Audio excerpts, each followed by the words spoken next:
유연타증권 유동건 본부장님 어서 오세요. 안녕하세요. 네, 안녕하세요, 본부장님. 네. 네. 드디어 이제 마지막 날이네요. 올해 마지막으로. 네. 네. 네.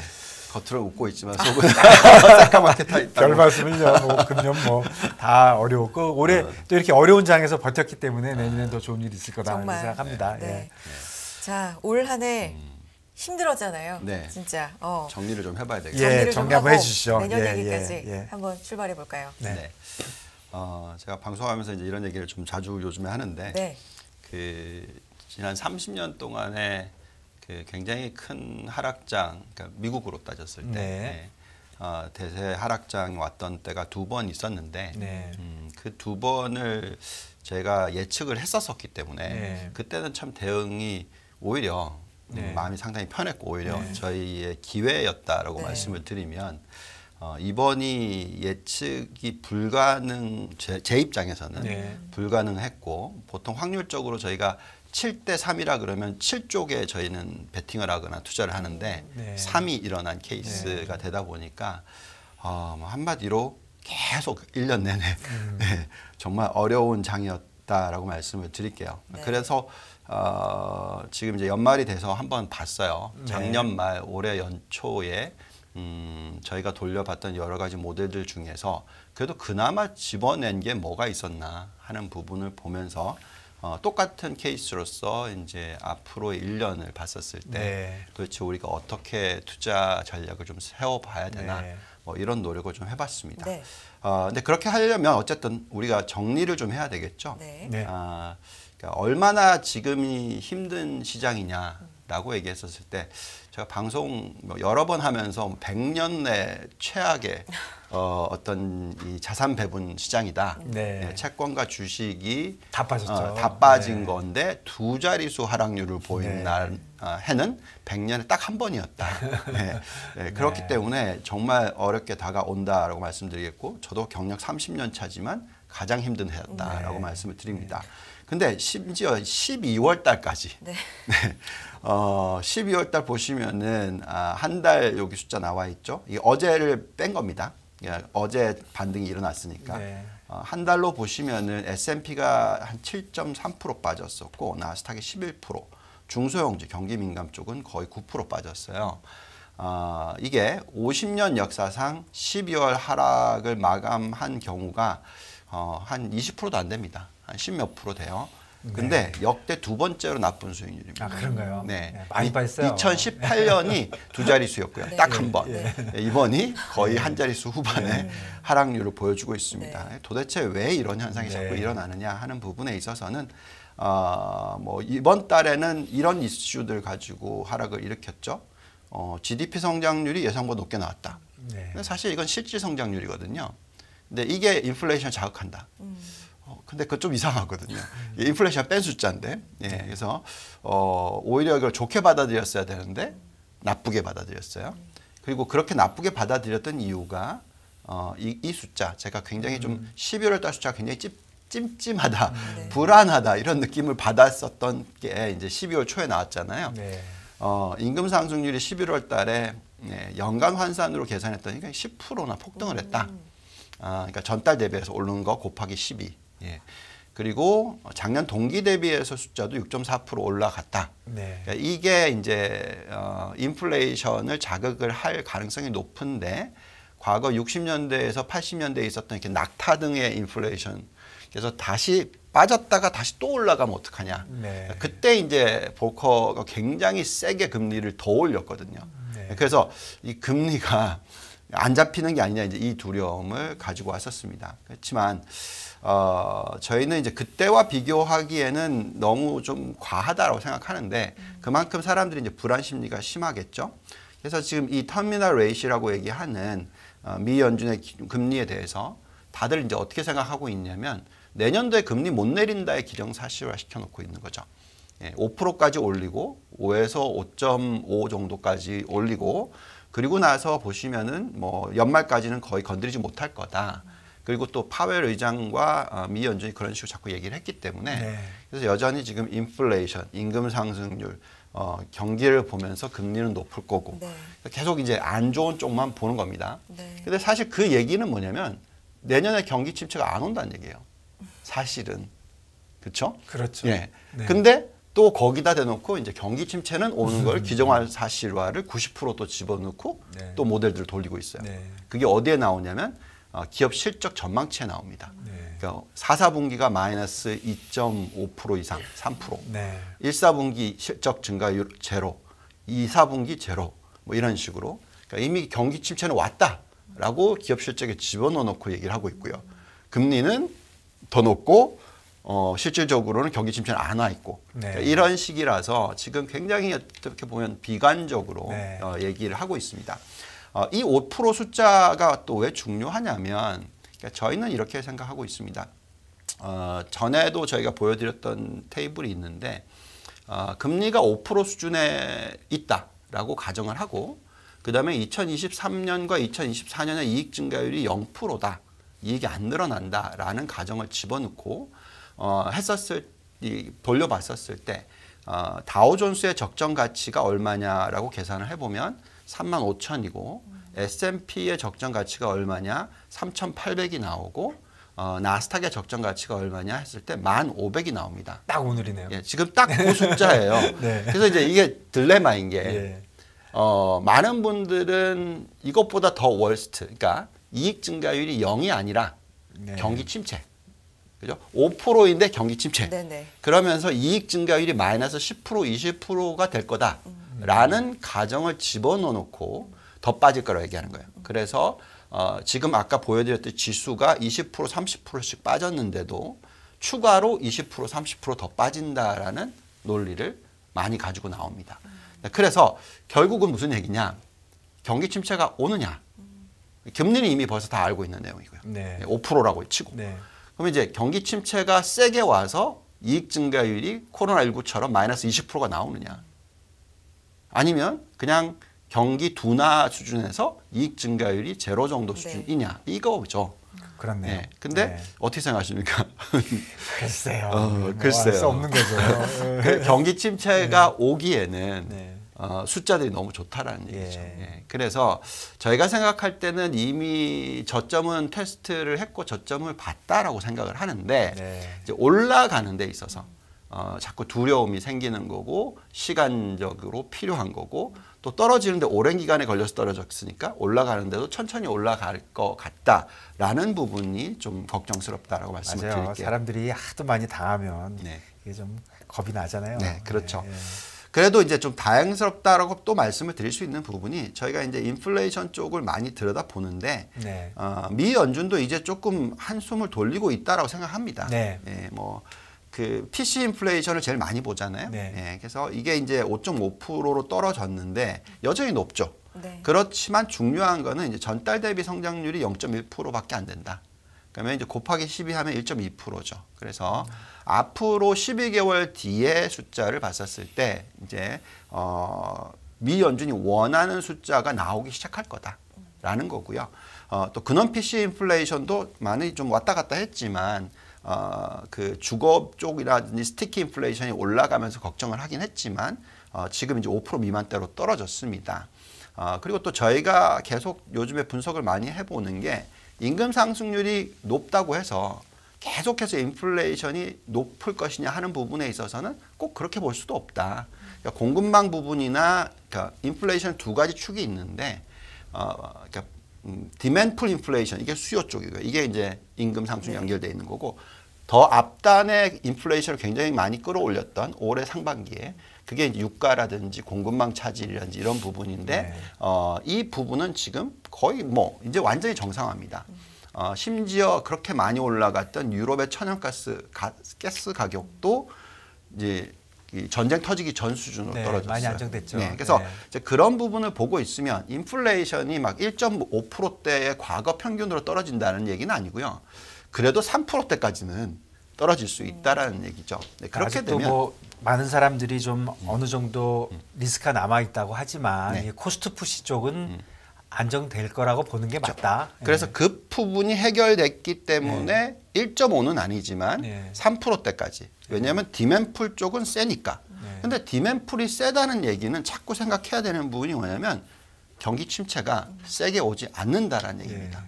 그래서 너무 지금은 다 나쁜 쪽만 뽑아서 들여다보면서 시장을 해석을 하고 있어서 네. 이런 변동성이기 때문에 그렇기 때문에 추가적으로 20% 30% 빠지는 장은 안 나올 거라는 거죠. 네. 그러니까 최악을 벌써 반영을 하고 생각을 하고 있다는 겁니다. 그래서 앞으로 좀 반등이 일어날 수 있는 그런 여건들은 좀 있지 않나 뭐 이런 생각을 해보는 거고요. 인플레이션 부분에 있어서는 이 M2 증가율 뭐 급격하게 하락을 했기 때문에 이게 이제 18개월 포워드를 해놓은 겁니다. 네. 그래서 이제 쫓아가게 된다. 인플레이션이 네. 떨어진다는 얘기고요. 또 다른 뭐 경제 연구소들이 분석을 하고 있는 결과값은 이렇게 많이 빠질 거라는 겁니다. 네. 근데 이제 걱정을 하고 있고 우리가 좀 두려워하고 있고 시장이 두려워하고 있는 부분은 이제 이 낙타 등의 모습이 나오면 어떡하냐.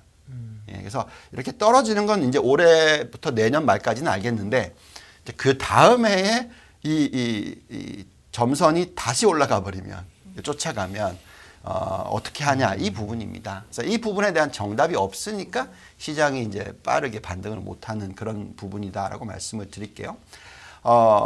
자 이런 가운데서 지금 이제 경기 침체에 대해서 이제 생각을 해야 되겠죠. 네. 그러니까 금리는 뭐 5%에서 안 떨어뜨리거나 그냥 요 정도 수준일 거다. 이미 네. 이제 집어넣어놓고 그 네. 가정을 넣고요. 그러면 이제 경기 침체가 얼마나 세게 오느냐 안 오느냐 뭐 둔하냐 요거를 판단을 해야지 시장이 추가로 더 하락할 건지 아니면 여기서 이제 반등을 할 기회를 찾을 건지 이걸 알 수가 있잖아요. 네. 근데 이제 저희는 계속 들여다보는 숫자 매크로는 경기 둔화가 온다 하더라도 둔화에서 그치지 경기 침체까지 연결될 거다라고는 생각을 하지 않는다라는 말씀을 드린 거고요. 근데 이제 많은 분들이 경기 침체가 일어날 거라고 예측을 하는 이유는 이 장단기 금리 차가 역전이 됐기 때문이다라고 얘기를 합니다. 네. 근데 이제 이 과거의 이 논리를 가지고 얘기를 했던 학자님께서 이번에는 정확하게 경기 침체와 연결이 될지 확신할 수 없다라고 얘기합니다. 네. 똑같이 저도 그렇게 생각을 하고 있고요. 얄디니 리서치 쪽에서는 금리가 5%이더라도 경기 침체가 안 일어날 것이다라고 예측을 하고 있습니다. 네. 그래서 그런 부분을 이제 이해를 하려면 결국은 이제 여신 증가율이라든지 또 뭐 대출 증가율이라든지 또 가계 대출과 기업 대출을 또 분리해서 보시든지 네.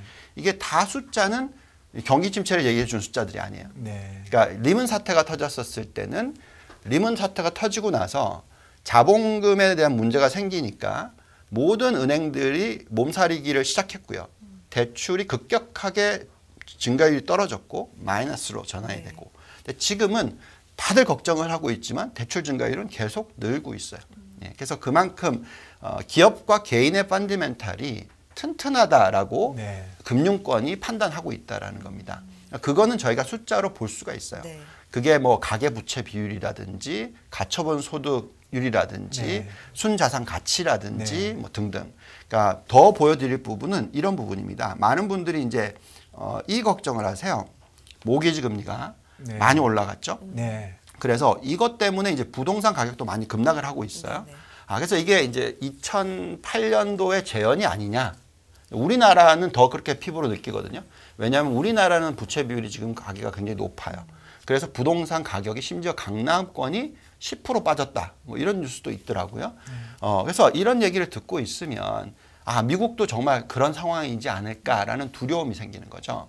그런데 저희의 분석으로는 그런 숫자가 아니라고 생각합니다. 왜 그러냐면 부동산 가격이 빠지는 부분에 있어서 판매가 급격하게 줄어든 건 사실이에요. 네. 그런데 보시면은 투자자들의 주택 구매 수요라든지 투자자들의 이제 가격 대비 수요라든지 구매 비율이 떨어지고 있는 겁니다. 네. 근데 여전히 높은 수준인 건 사실이고요.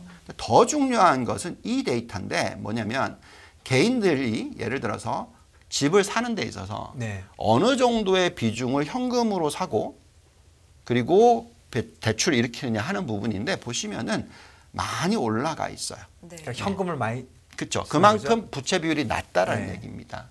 그래서 또 신규 주택 판매 추이를 보시더라도 많이 올라갔다가 떨어졌다가 다시 올라가고 있다라는 거죠. 그래서 네. 지금 가계가 빤디면 옛날에 코로나19 말고 그 전에 있던 2008년, 2007년도 사태는 서브프라임이라고 얘기하잖아요. 그러니까 부동산 담보를 잡고 여기에 대출을 일으키고 그 대출 관련해서 또 서브로 해가지고 또 더블로 일으키고. 그러니까 LTV를 예. 높게 잡은 그렇죠. 네, 위쪽. 예. 근데 예. 지금은 낮다라는 얘기입니다. 그래서 판매 가격이 급격하게만 떨어지지 않는다면, 근데 지금 그런 현상이거든요.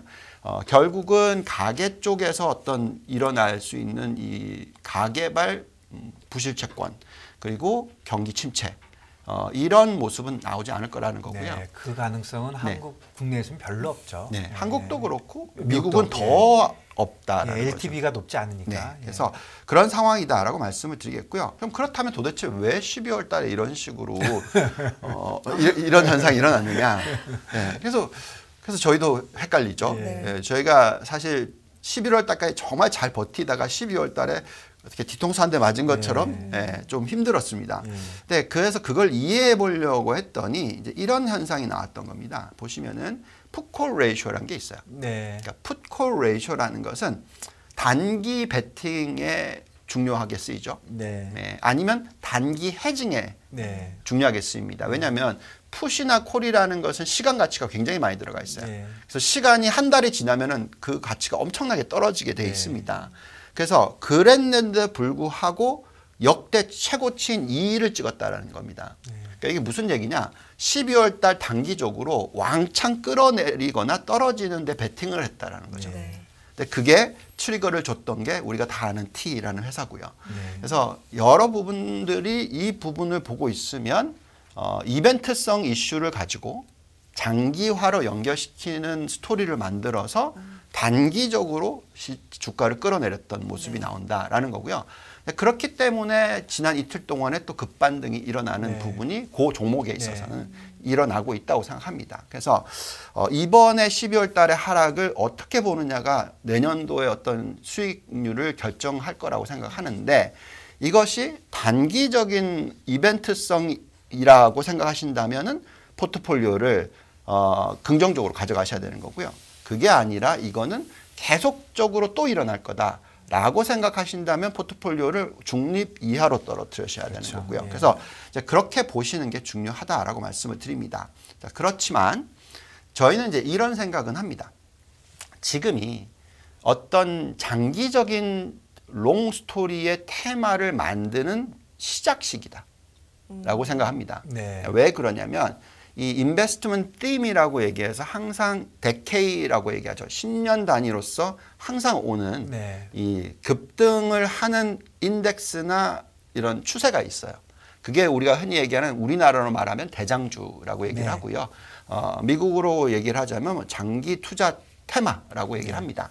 그래서 보시면 50년대에는 유럽, 60년대는 미국의 50개 기업, 그다음에 70년대에는 신흥국과 커머더티, 원자재, 80년대는 일본, 또 90년대에는 미국 테크, 2000년도에는 또다시 신흥국과 커머더티, 그리고 2010년도에는 미국의 메가캡이라고 해서 팡. 네. 예. 근데 지금 여기서부터는 지금 뭐냐?